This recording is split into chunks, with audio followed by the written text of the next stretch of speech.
ഉപഭോക്താക്കളുടെ അഭിരുചിക്കനുസൃതമായി ഏറെ ശ്രദ്ധേയമായി മാറിയ കക്കട്ടിലെ കെ മാളിൽ മൾട്ടിപ്ലസ് 3 സ്ക്രീൻ സിനിമ പ്രവർത്തനം ആരംഭിക്കുന്നു.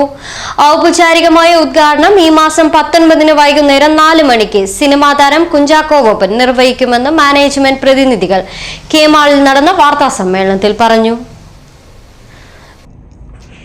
കക്കട്ട് കെ മാളിൽ അത്യാധുനിക സജ്ജീകരണങ്ങളോടെയുള്ള മാജിക് ഫ്രെയിംസ് മൾട്ടിപ്ലക്സ് തിയേറ്ററുകളാണ് പ്രവർത്തനം ആരംഭിക്കുന്നത്. ഔപചാരികമായ ഉദ്ഘാടനം ഡിസംബർ 19-ന് വൈകിട്ട് 4 മണിക്ക് പ്രശസ്ത സിനിമാ താരം കുഞ്ചാക്കോ ബോബൻ നിർവഹിക്കും. പ്രമുഖ നിർമ്മാതാവും വിതരണക്കാരനും മലയാള സിനിമ ഫിലിം ഡിസ്ട്രിബ്യൂട്ടേഴ്സ് അസോസിയേഷൻ പ്രസിഡന്റും പ്രൊഡ്യൂസ് അസോസിയേഷൻ ട്രഷററും സിനിമാ നടനുമായ ലിസ്റ്റിൻ സ്റ്റീഫൻ, സിനിമാ താരം സജിൻ ഗോപു എന്നിവർ ചടങ്ങിൽ സംബന്ധിക്കും. 3 സ്ക്രീനുകളിലായി 422 സീറ്റുകൾ സജ്ജീകരിച്ചിട്ടുണ്ട്. ഓൺലൈൻ സംവിധാനത്തിൽ ടിക്കറ്റുകൾ ലഭ്യമാണ്. 130 രൂപയാണ് ടിക്കറ്റ് നിരക്ക്. റിക്ലൈനർ സീറ്റിന് 250 രൂപയാണ് ചാർജ്. കഫ്റ്റീരിയ അടക്കം എല്ലാ ആധുനിക സജ്ജീകരണങ്ങളും ഇതോടനുബന്ധിച്ച് മൾട്ടിപ്ലക്സിൽ ലഭ്യമാണ്. ഉദ്ഘാടനത്തോടനുബന്ധിച്ച് കലാപരിപാടികളും അരങ്ങേറും. വാർത്താ സമ്മേളനത്തിൽ K mall managing director Kumaran Kandoth, magic frames cinemas general manager Rajesh Senthil, magic frame project consultant VR Ramkumar, K mall project coordinator Rameshan Kayyala, K mall manager Riyas Sulaiman, programme coordinator PP Rajan എന്നിവർ പങ്കെടുത്തു. മാജിക് ഫ്രെയിമിൻ്റെ 46ാമത്തെ മൾട്ടിപ്ലക്സ് സ്ക്രീനുകളായ 3 തിയേറ്ററുകൾ കക്കട്ടിൽ കെ മാളിൽ നാളെ ഉദ്ഘാടനം ചെയ്യപ്പെടുകയാണ്.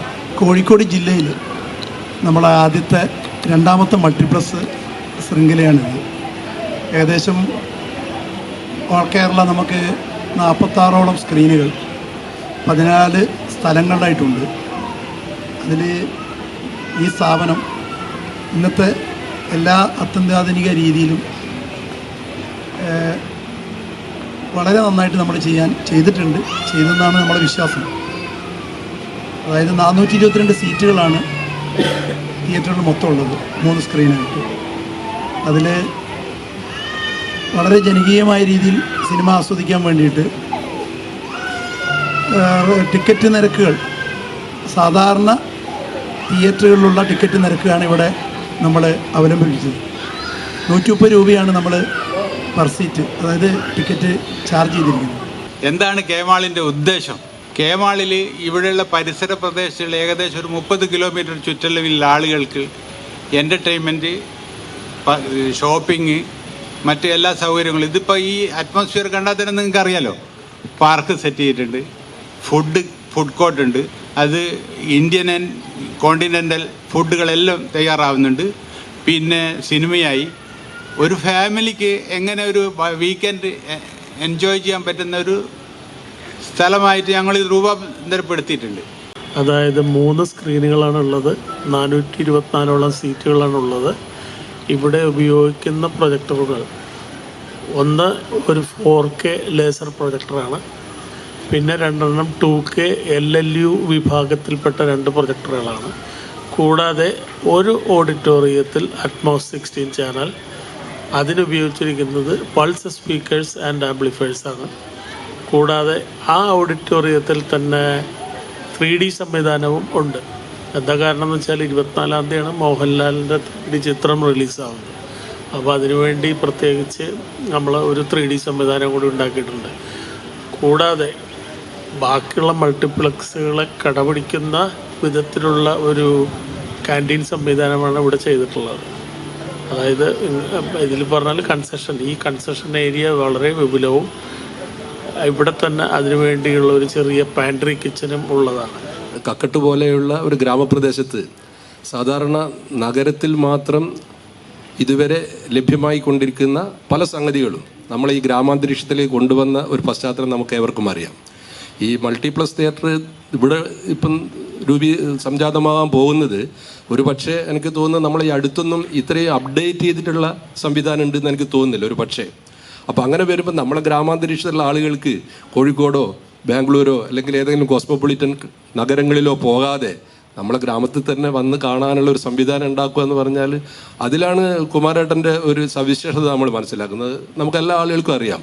അപ്പം അങ്ങനെ വരുമ്പം ഈ ഒരു പശ്ചാത്തലം, അതിൻ്റെ ഒരു സംവിധാനം, അതൊക്കെ ഒരു ജനകീയമായ രീതിയിലേക്ക് വരുന്നത് തന്നെ നമ്മളെ പ്രദേശത്തിനൊരു സന്തോഷമാണ്.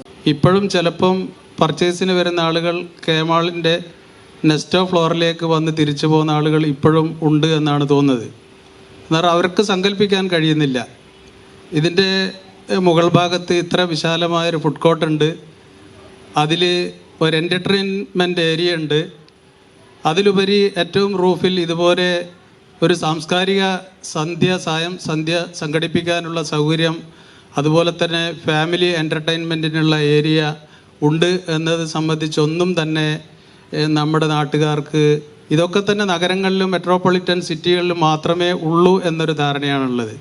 പക്ഷെ വന്ന ആളുകളിലൂടെ മർമറിങ് ആയി കൊണ്ട് മാത്രമാണ് ഇപ്പം നമ്മുടെ കസ്റ്റമേഴ്സ് ഈ ഫ്ലോറിലേക്ക് എത്തിക്കൊണ്ടിരിക്കുന്നത്. ഇത്ര മനോഹരമായി ഒരു പരിസരത്ത് ഒരു മാലിന്യവുമില്ലാതെ, മാലിന്യം പുറത്തേക്ക് തള്ളാതെ വളരെ ഒരു എക്കോ ഫ്രണ്ട്ലി ആയിട്ട് നമുക്കിത് മാനേജ് ചെയ്യാതെ പോകാൻ കഴിയുന്നുണ്ട്. പക്ഷെ ആളുകളെ വിശ്വസിപ്പിക്കാൻ വേണ്ടി കഴിയുന്നില്ല. എന്താ പറയുക, ഈ പരിസരത്ത് ടൗണിൽ ആ രൂപത്തിലുള്ള സംവിധാനങ്ങൾ നിലവിൽ മറ്റ് പല സ്ഥാപനങ്ങൾക്കും ഇല്ല. അത്തരം സ്ഥാപനങ്ങൾ പുറന്തള്ളുന്ന മാലിന്യങ്ങൾ പോലും നമ്മുടെ പേരിലേക്ക് ചാർത്തിത്തരുന്ന രൂപത്തിലേക്കുള്ള ഒരു അവസ്ഥ ഉണ്ട്. പക്ഷേ അധികാരികൾക്കൊക്കെ അറിയാം, പഞ്ചായത്ത് അധികാരികൾക്കായാലും അതുപോലെ തന്നെ ഹെൽത്ത് വിഭാഗത്തിനൊക്കെ തന്നെ വളരെ കൃത്യമായ ധാരണ. ഇപ്പോൾ കോഴിക്കോട് ജില്ലയിൽ വടകര പട്ടണത്തിൽ പോലും വലിയ ആശുപത്രികൾക്ക് മാത്രമേ സീവേജ് ട്രീറ്റ്മെൻറ്റ് പ്ലാന്റ് ഉള്ളൂ. അതിൻ്റെ ചിലവുകളെ സംബന്ധിച്ചൊക്കെ നിങ്ങൾക്ക് അറിയാവുന്നതാണല്ലോ. പക്ഷേ എന്നാൽ നമ്മൾ ഈ സ്ഥാപനത്തിൽ സീവേജ് ട്രീറ്റ്മെൻറ്റ് പ്ലാന്റ് STP വളരെ ഫലപ്രദമായി ട്രീറ്റ് ചെയ്യുകയും അതിൽ നിന്ന് വരുന്ന ശുദ്ധീകരിച്ച ജലം പോലും ഞങ്ങൾ ഓടയിലേക്ക് ഒഴുക്കുന്നില്ല.